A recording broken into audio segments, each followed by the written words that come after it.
Welcome to Smart Women Talk. This is your host, Katana Abbott.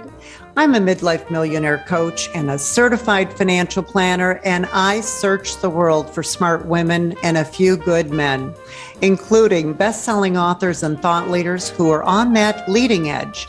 So join us for conversations on money, business, health, and inspiration, so you can live with more purpose, passion, and prosperity. Welcome to Smart Women Talk. This is Chris Freer along with Katana Abbott, and we're so excited to introduce you to our very special guest, Jennifer Hoffman. Jennifer is a celebrated author, intuitive mystic, radio host, spiritual teacher, and is the leading voice in the empowered self-awareness movement since 2003. She is an expert on energy congruence, high vibes living, which she has trademarked, miracle creation, and the intention-based living that we all aspire to. Jennifer is celebrated as the world's most accurate psychic, revealing clients' life traumas and energy blocks with solutions for more empowered, joyful living. Jennifer has taught millions how to master their soul mission, expand their life purpose, own their gifts, and access the keys to create divine wealth, boundless joy, and thrilling success in life, love, career, and business. So make sure you go to www.enlighteninglife.com to learn more about Jennifer. Jennifer, it's my pleasure to welcome you today, and we're so excited to talk about high vibe living.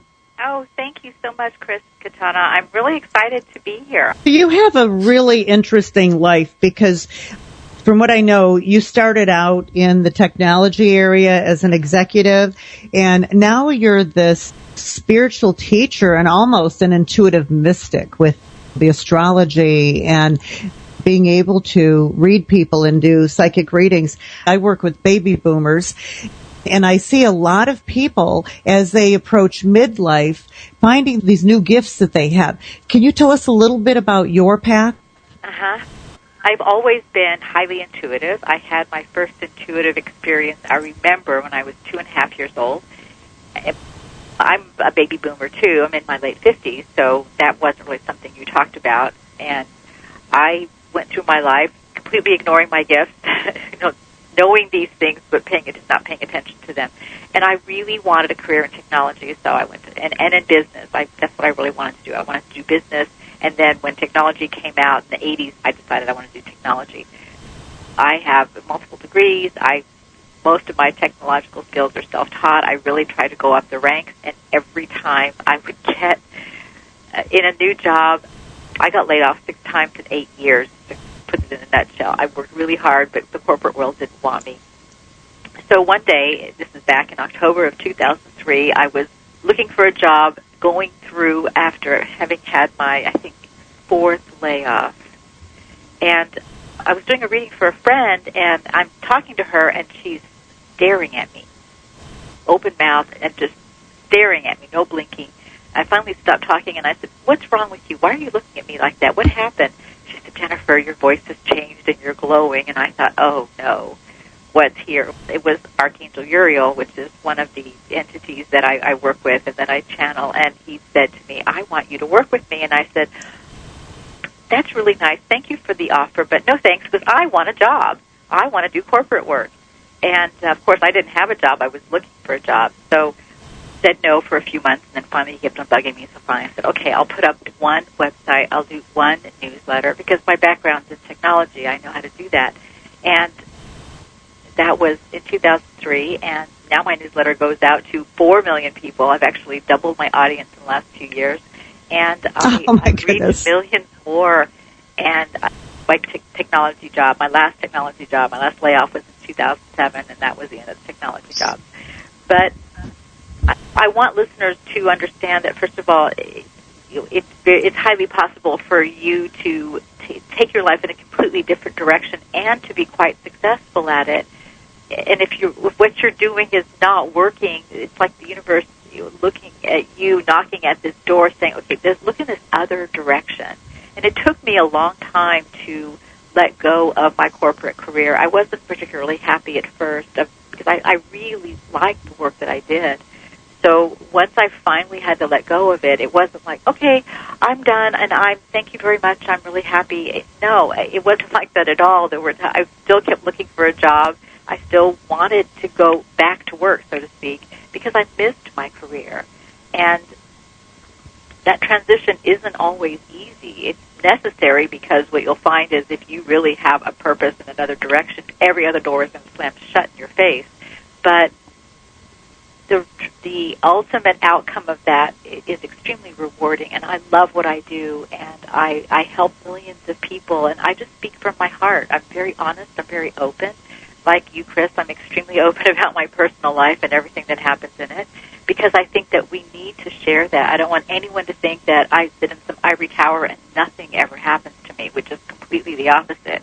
I don't sit in an ivory tower, and a lot of stuff happens to me, and sometimes it's not very nice, and it's not very much fun. And I share it because I want people to know that we are all on the same page. As I've written, divinity is not about being holy, Holy. It's about being whole, Whole. And that's what I hope to help people achieve, is that wholeness, that congruence, so that all aspects of their lives work together. And usually to have that happen, we go through some stuff. And Jennifer, one of the things I wanted to ask, and I think you're the perfect person, and this is truly like this was arranged by God today. I know you've had 2 near-death experiences. Interestingly enough, so have I. I was attacked by Dobermans, and then I almost drowned and had to be given mouth-to-mouth. As a very young child, though, both of these things happened under 3. Here's what I'm wondering.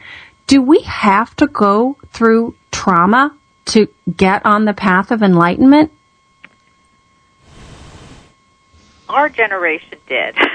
Okay, yeah, because I know several people that have had that kind, and we're all like, what's the big why? So I think you're the person who can help us navigate that. We're the last generation that really has to do that. But I think we're about the same age. So I'm saying, like, people, men and women, because men are part of this too, men and women who are now in their 40s, I want to say 50s. Yes. Not so much the generation who is now in their, 20s, or the kids who were being born. But we are the last generation that really came to work through a lot of karma. And the other thing that's happened with us, too, is we are the generation that decided to end the karma. So we came in to work through that. What you'll find is, and you're seeing this a lot with your clients too, Katana, because you said you work with people who are now baby boomers, so in that age group, is the first half of their life is not so great, and then the second half of their life is really wonderful. And we're moving into that really wonderful part. If you're wondering, wait a minute, I'm in the second half of my life and my life sucks, we are moving into that wonderful and extremely important year for all of us, because it truly is the beginning of a new cycle. You just said, for those of us that had real bad trauma, and let's say we are having some more drama or trouble right now, is it just a matter of being patient, or is the universe trying to tell us, no, you got to recalibrate and go this way? It's the second. It's the recalibration. So you know how you do things out of habit, you automatically do things.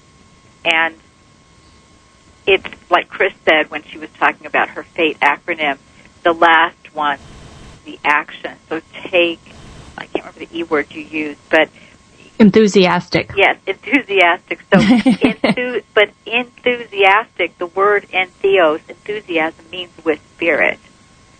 So the action part, it's like, how do I act? Am I acting? Am I responding? Am I reacting? Am I acting out of habit?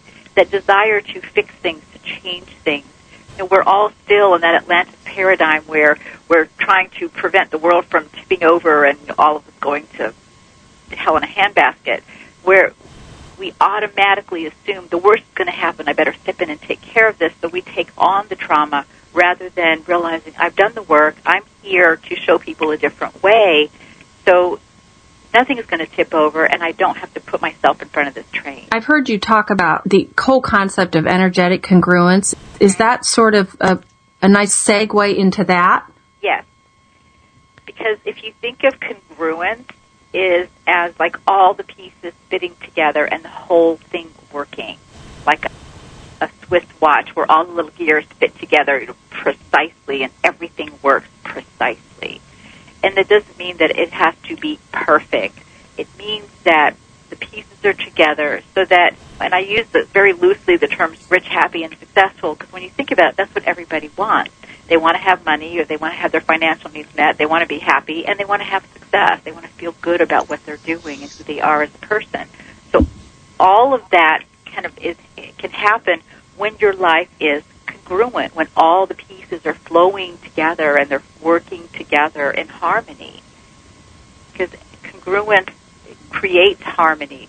Think of when your life is flowing, and like you get up, you feel really good, you get in your car, you drive to work, your favorite songs play on the radio one after the other, you're singing, you walk in, you have a smile on your face, your life is flowing. That's congruence.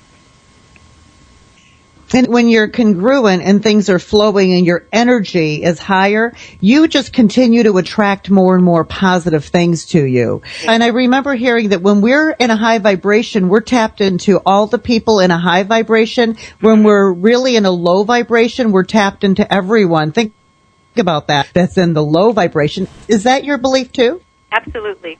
I always say, one of my degrees is in economics, I always say that energy is sticky upward, but it's not sticky downward.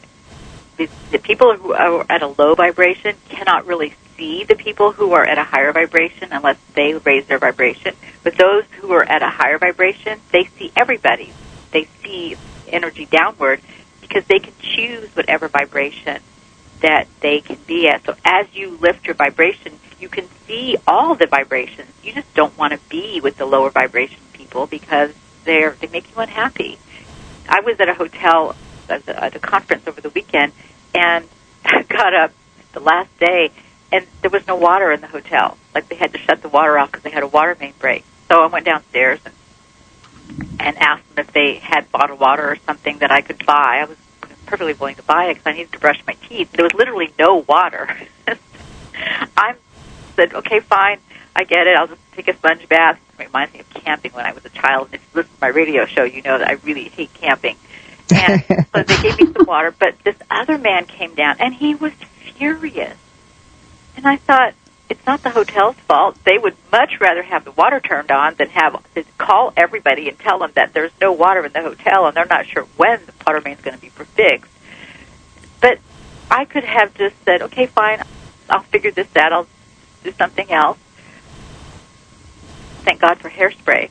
But this other man, he was absolutely beside himself. And I thought, it's just water. It's just, so take a sponge bath, brush your teeth with a little glass of water, and be done with it. It's like, why let it ruin your entire day? And yes, and people do. They do, and that's that difference in vibration where you can look at something and go, wow, I have a real choice of energy here, and I'm going to choose the highest one because that's what I can choose, or I'm going to choose to be really upset and annoying to everybody, including myself, and be at this really low frequency. And when you raise your vibes, when you step into those higher vibrations, you start noticing a lot more of people's energy. You're much more aware of it. When we're in a high vibration... Oh, I'm sorry, Chris. Go ahead. I was curious to know, so are you saying a big part of... Because a lot of people do want to feel better, and that's actually what we're saying. Because you feel amazing. Like when you're in... Love is the highest vibration. So when you have that love and you're able to tap into that, you're at your highest. So I have people, and Katana, you do as well, because we've talked about it.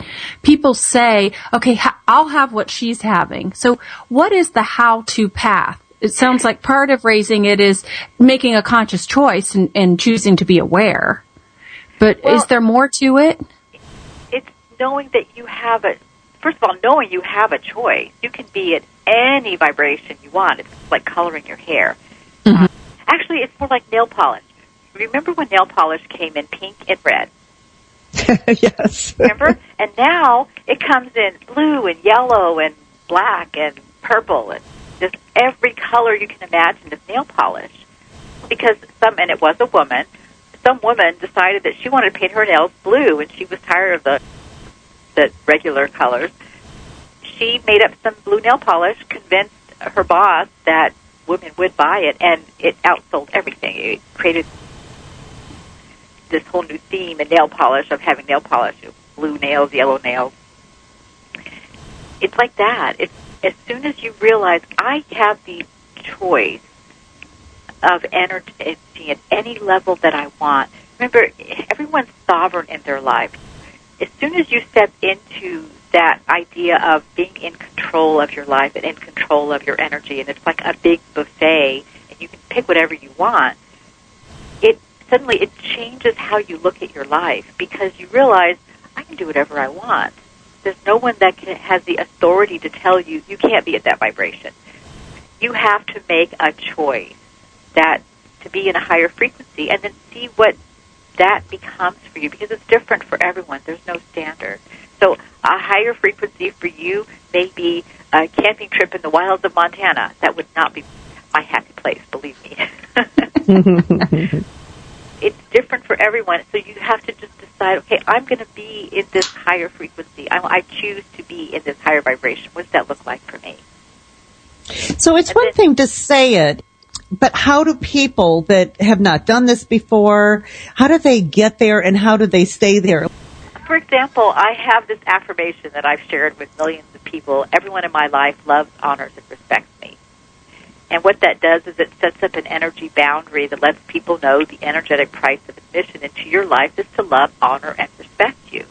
So it means that if they want to be part of your life, they have to be able to and willing to do that.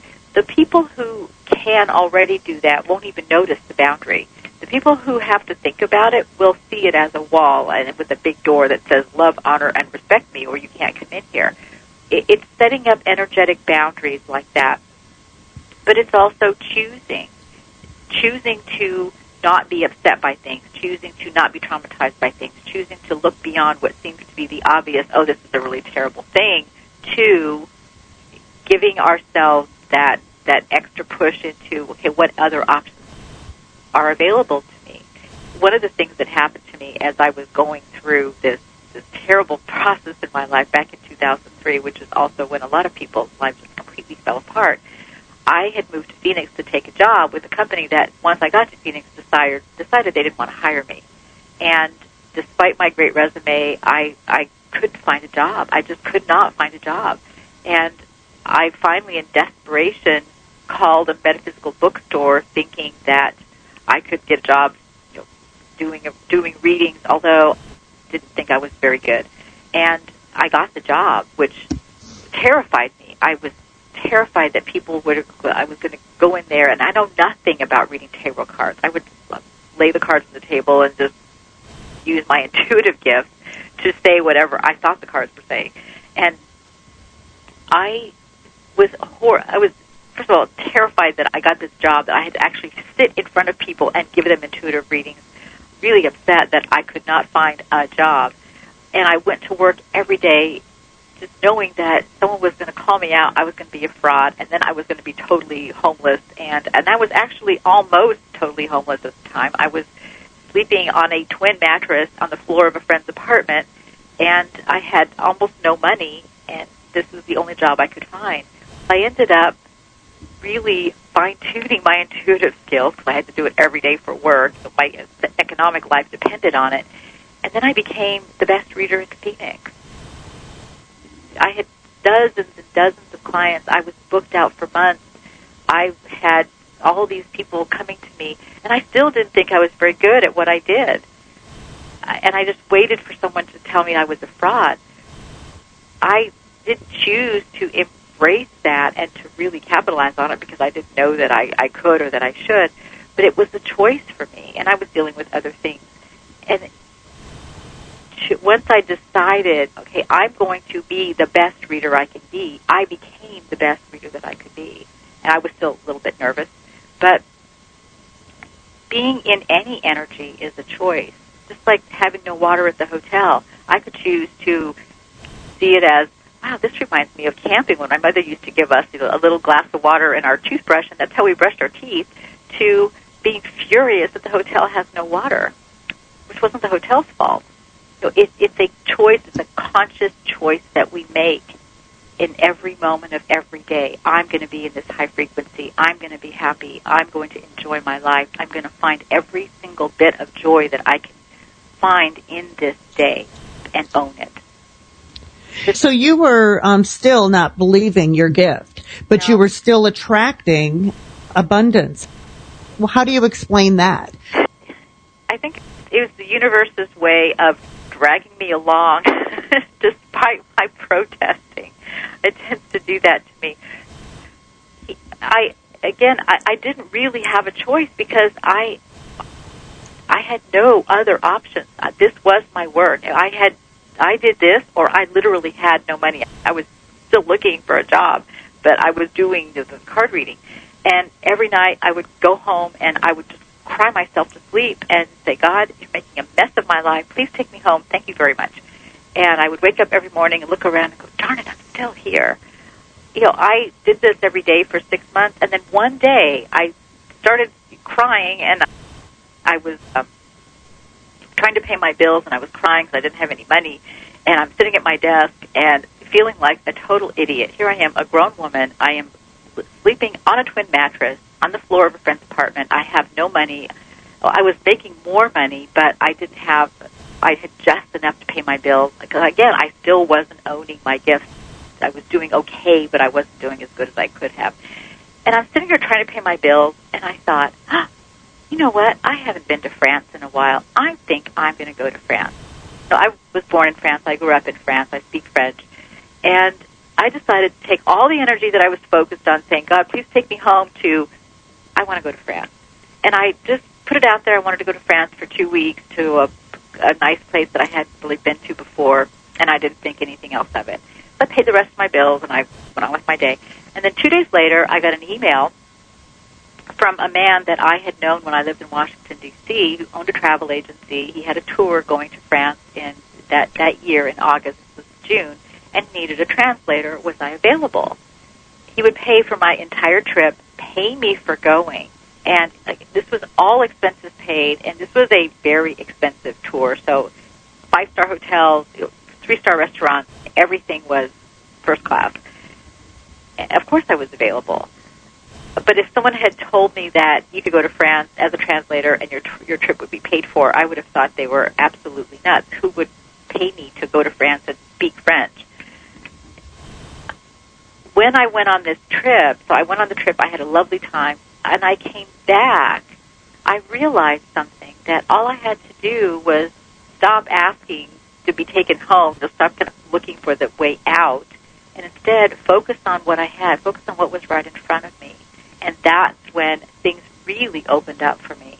And then I developed this huge audience. It's also right about that time that Uriel came to me, and so it all happened at once.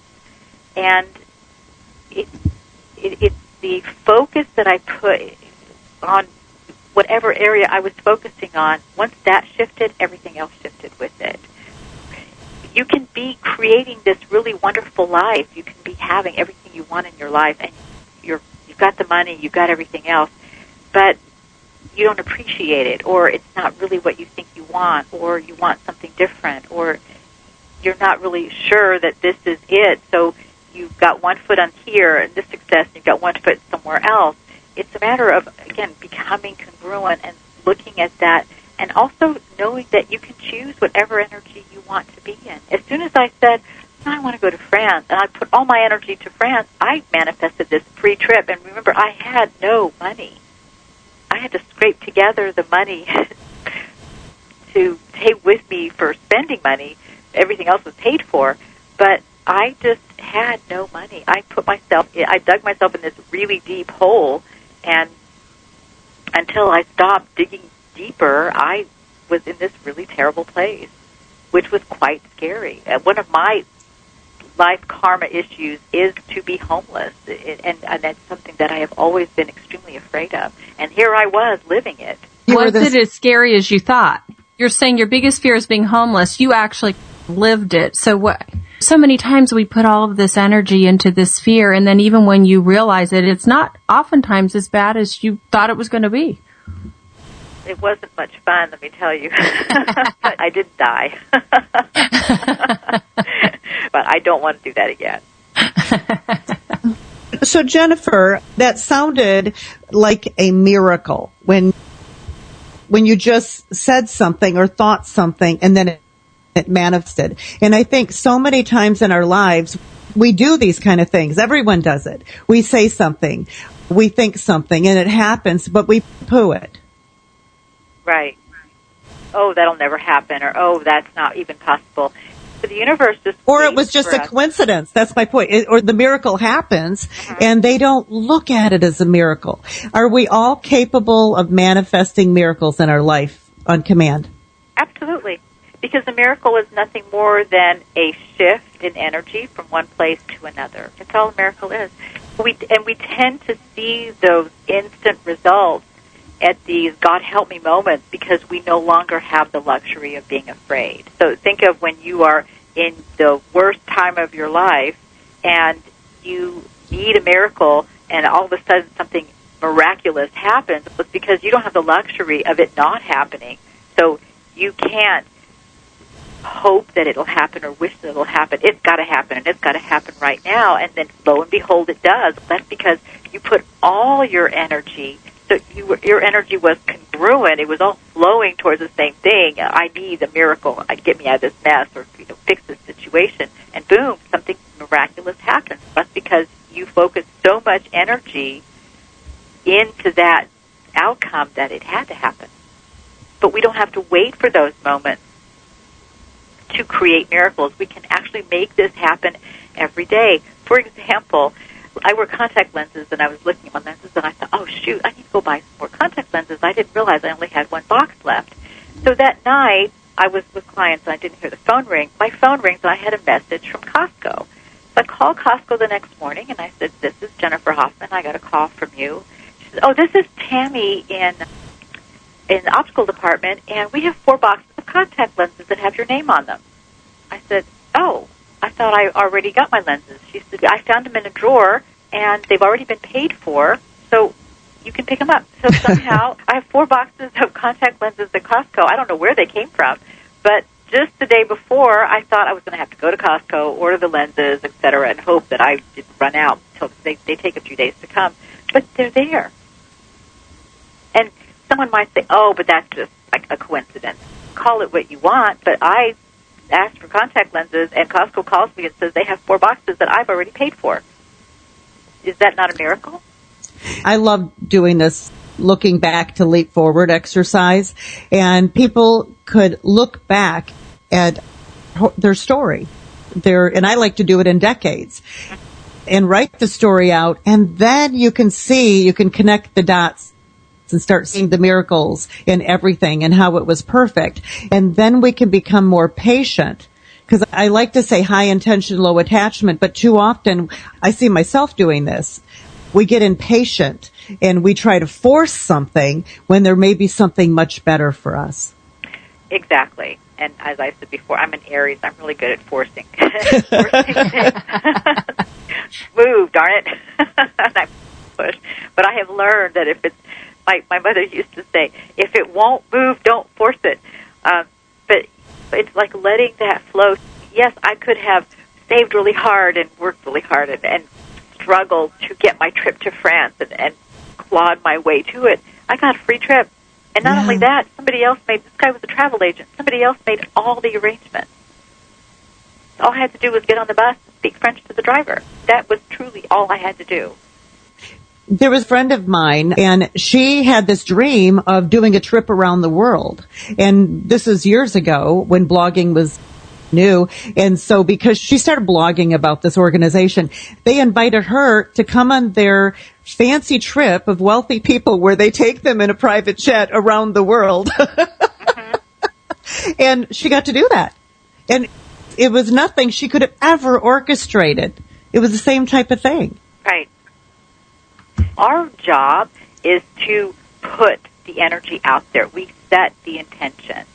And then the universe looks at the intention and goes, okay, here's all the energy that fits that intention. Now, as long as you keep your intention high and your energy high, you keep the highest possibilities flowing to you. But as soon as you dip down, it's up, okay, that was a possibility, but now you have to deal with this.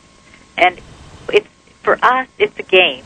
It's a game of sorts that as long as we keep our intention high and we stay focused on what we want and we focus on an outcome that's not too detailed. I want to go to France, stay in a nice place and be there for 2 weeks and eat at nice restaurant that wasn't too terribly detailed.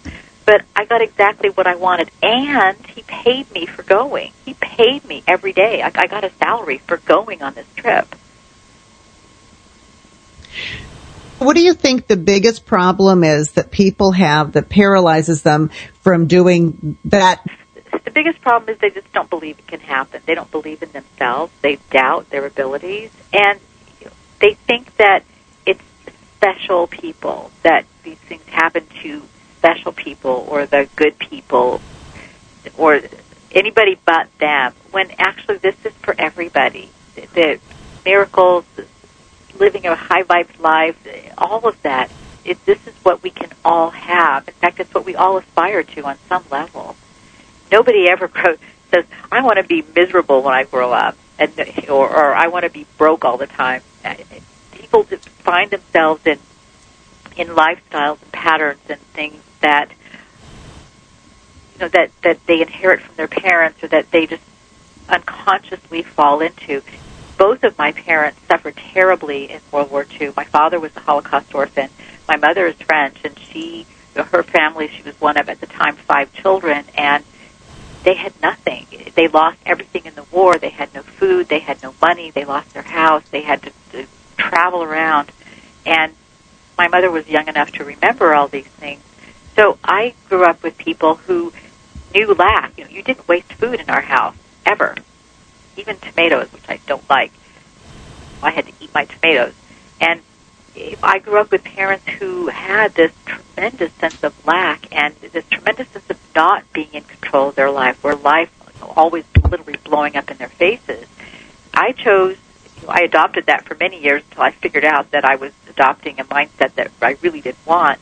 But I'm the only one in my family who does what I do, and I'm the only one in my family who really enjoys their life. Most of the Heal-Life family are extremely unhappy, but that's their choice. But they don't know that they can make another choice.